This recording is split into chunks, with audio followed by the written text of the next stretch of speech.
이번 시간에는 지난번 가족사진에 대한 저의 영상을 보시고서 여러분들이 보내주신 댓글 중에 가족분 중에서 돌아가신 분의 사진을 어떻게 해야 하는지에 관한 질문이 너무나 많아서 혹시 집안에 돌아가신 분의 사진이 있다면 어떻게 보관을 하여야 하고 그 사진을 정리를 하려면 어떤 방법으로 정리를 해야 하는지에 관해서 자세하게 알려드리도록 하겠습니다. 지난번 영상에서 가족사진은 집안의 화목과 안정 그리고 부를 가져오는 것이라고 말씀을 드렸습니다. 왜냐하면 거실에 걸려있는 가족사진을 보면서 부모에 대한 효를 향하려 할 것이고 어린 시절부터 본능적으로 저 가족사진 속에 있는 사람들은 나와 항상 동고동락을 같이 하면서 늘 함께하는 사람이라는 의식 속에서 가족이라는 이미지가 새겨지게 되어서 가정을 화목으로 만들 것이고 모든 가족이 힘을 합쳐서 가정을 부유하게 행복하게 살아갈 수 있게 하는 가장 중요하고 쉬운 방법이 되는 것이 가족사진이라고 말씀을 드렸습니다. 여러분 안녕하세요. 소강 박운호입니다. 이제 시작해 보도록 하겠습니다. 여러분, 사람이 살아가는 가정마다 인테리어와 풍습이 다 다르듯이 돌아가신 분이 살아가야 하는 집과 산 사람, 즉 우리가 살아가야 하는 집이 다르다는 것을 아셔야 합니다. 돌아가신 분이 살아가시는 집을 음택이라고, 그러면 우리가 살아가는 집을 양택이라고 한다는 것이죠.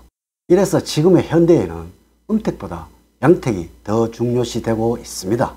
돌아가신 분의 집과 살아있는 분의 집에 따라서 양택, 음택의 풍수가 다 다르게 구분을 해야 하는 것이고, 또한 모두의 형태가 다 다르듯이 사진을 보관하는 방법 또한 다 다르다는 것입니다.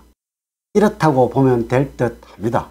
첫 번째로 생전에 저 살아있는 분의 사진은 사람이 다 모이는 곳에 사진을 걸어두는 것이고, 이래서 거실이 되겠습니다.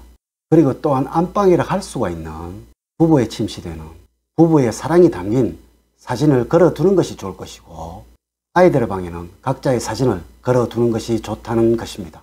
이래서 모두가 다 함께 모여 있다면 함께 다 볼 수 있는 화목한 집안의 분위기를 만들어가는 가족 사진을 걸어두어야 한다는 것입니다. 두 번째로 돌아가신 분의 사진은 그분이 잠들어 있는 곳에 보관을 하는 것이 좋다라는 것입니다. 그래서 낙골당에 가면은 유골함 앞에 사진이 놓여져 있습니다.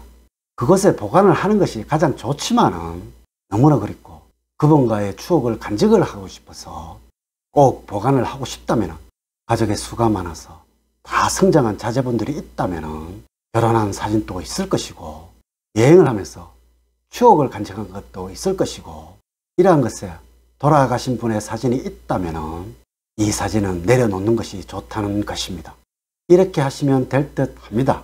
이 사진은 보이는 곳에 걸어두지 마시고 내가 따로 이 앨범에 보관을 하시든지, 아니면 내가 잠을 자거나 자제분이 자는 방을 제외하고 물품을 보관을 하거나 서재나 옷방에 보관을 해놓고 그리울 때 한 번씩 꺼내보는 것이 최고의 방법이 된다는 것입니다.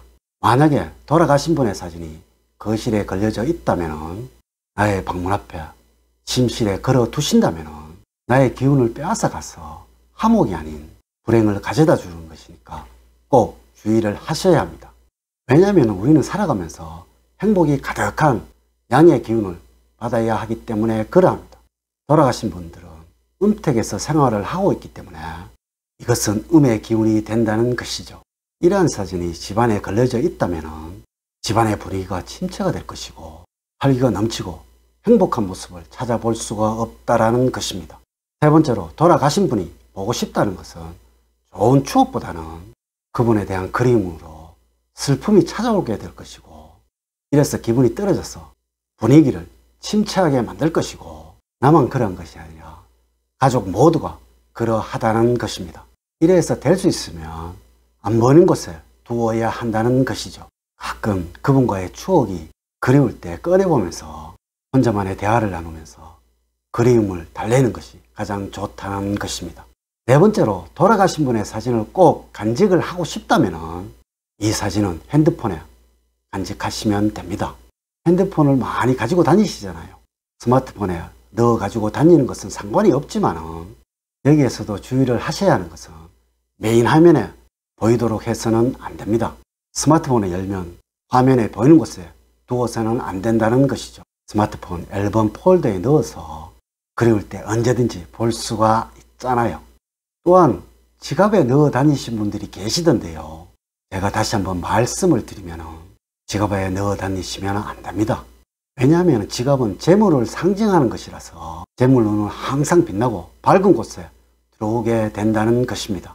또한 좋은 기운인 양의 기운만 있어야 합니다. 그래서 절대로 지갑 안에는 돌아가신 분의 사진을 넣어 다녀서는 안 됩니다. 부부의 사랑이 담긴 사진 한 장 정도는 지난날의 추억을 생각해서 넣어 다니는 것은 상관이 없겠지만 방금 말씀을 드렸듯이 스마트폰 안에 그분과의 추억이 담긴 사진을 보관을 하는 것이 좋다는 것입니다. 이 지갑은 재물 운이 들어오는 곳이라서 깨끗하게 보관을 하셔야 합니다. 다섯 번째로 돌아가신 분이 계신다면 사진 또한 같이 보내드려야 합니다. 보내드린 방법과 기간이 따로 있다는 것이죠. 생전에 돌아가신 분이 있다면 3일장을 치르는 것이 관례입니다. 요즘은 코로나로 인하여 모든 것이 깨어지고 있지만 우리의 문화는 3일장이 기본이라는 것이죠. 지금 코로나로 인한 문화는 우리의 풍습이 아니라는 것을 아셔야 합니다. 사무제라고 들어보셨죠?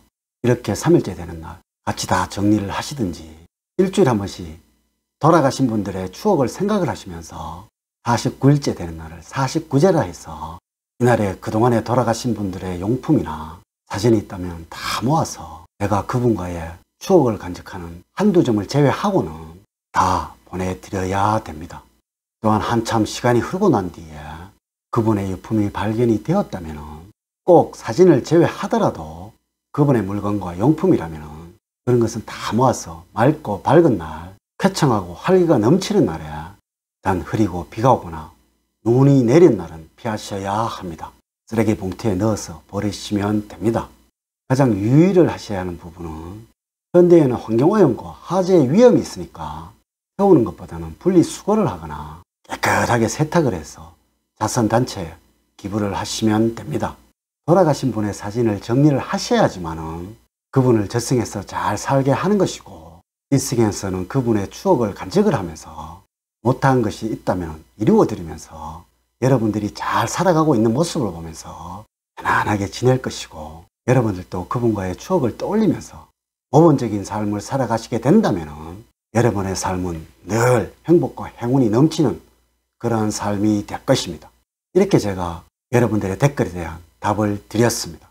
명심을 하시고 실천을 하셔서 지금 돌아가신 분의 사진이 걸려 있다면 방금 말씀드린 대로 하셔서 양의 기운을 받아서 하시는 모든 일에서 행운이 넘쳐나시는 여러분들이 되시기를 기원을 드립니다. 이제 이야기를 마칠까 합니다. 오늘의 이야기가 도움이 되셨다면 좋아요, 구독, 알림 설정을 부탁드립니다. 늘 여러분들의 가정에 사랑과 행복이 넘치는 삶을 만들어 드리도록 노력을 하겠습니다. 오늘 또 긴 시간 시청해 주셔서 감사드립니다. 다음 시간에 더 좋은 영상으로 인사를 드리도록 하겠습니다.